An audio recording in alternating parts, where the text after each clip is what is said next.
would we do in a situation like this to survive? Jason Wheeler is joining us now in studio with an expert who has information on how to do exactly that. Jason, good to see you. Yeah, Ron, anytime we have to deal with something like this, which seems like it's all too often these days, we like to turn to John Matthews. He is the executive director of the Community Safety Institute, wrote a book on just that called Mass Shootings, 6 Steps to Survival.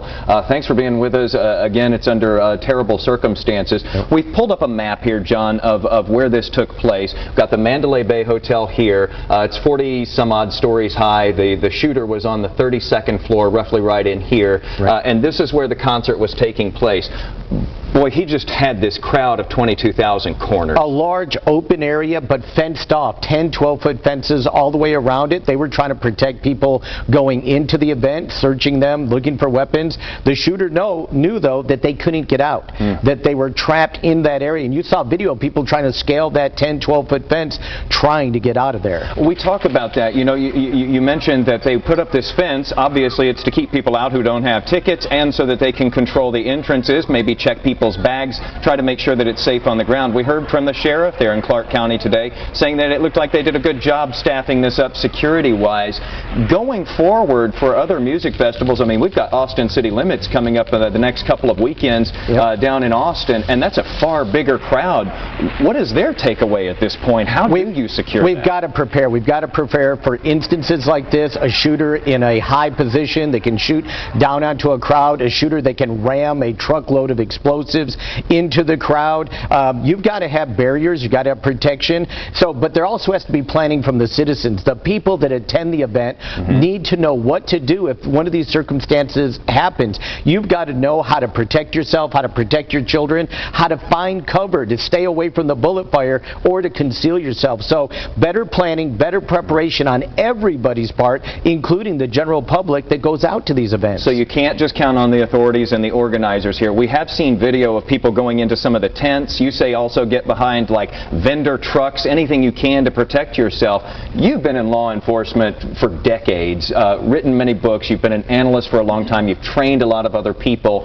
If you were to have gone to this concert, John, would you have already, let's say you walk in the front gate, are you already starting to map your ways out? I am. I'm looking at the main gate where you get in, but I'm looking at all the side gates. I'm looking at the side entrances. I'm going to position myself in an area where I can see the stage and enjoy the event, but also I know that main crowd is probably only going to be thinking about that primary gate.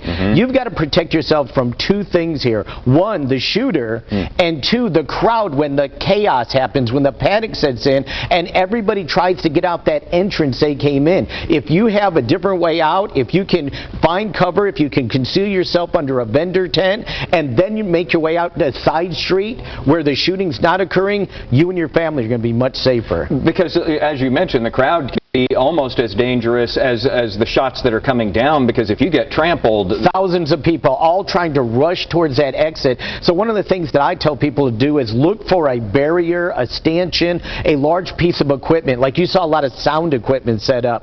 Get behind that, okay? Think of yourself like a trout swimming upstream. The trout stays behind a rock, the water rushes by.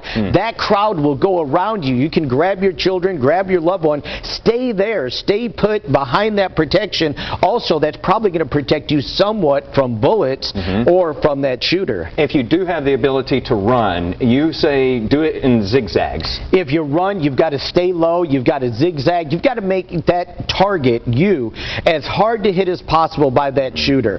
And so you've got to do everything you can. Move from point to point, zigzag, stay low, find concealment if you can, a tent, anything that'll keep you out of that shooter's line of sight. If he can't see you, the chance of you getting hit are greatly reduced. And John, this isn't just a thing that you're talking about when you're around 22,000 other people. You were mentioning to me before we came on, this is an everyday thing for you. Every day, walking to the studio, I'm looking to find out where can I hide, where can I run to, where am I going to be safe, or it's several, we've had a lot of festivals in the Metroplex lately. I've gone to several of those.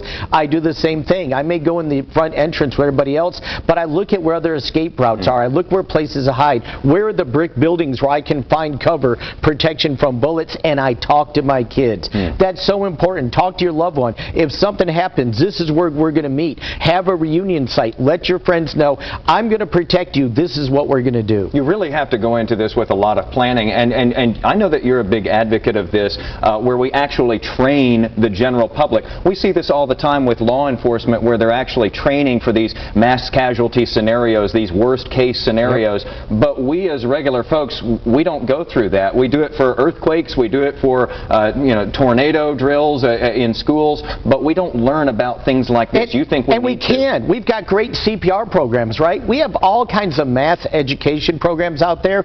Take 15 minutes, take 30 minutes, attend a session, learn what to do. Learn what the 6 steps to survival are. That's going to greatly increase your chances of surviving one of these events. Again, we're seeing them all too commonly as well. We will talk more with John later on today in our 5 o'clock. Thanks for coming in with us and giving us sort of this expert analysis, because there really are things that you can do to protect yourself on an everyday basis, and certainly for events like this. Yep. John Matthews with the Community Safety Institute. Ron? All right.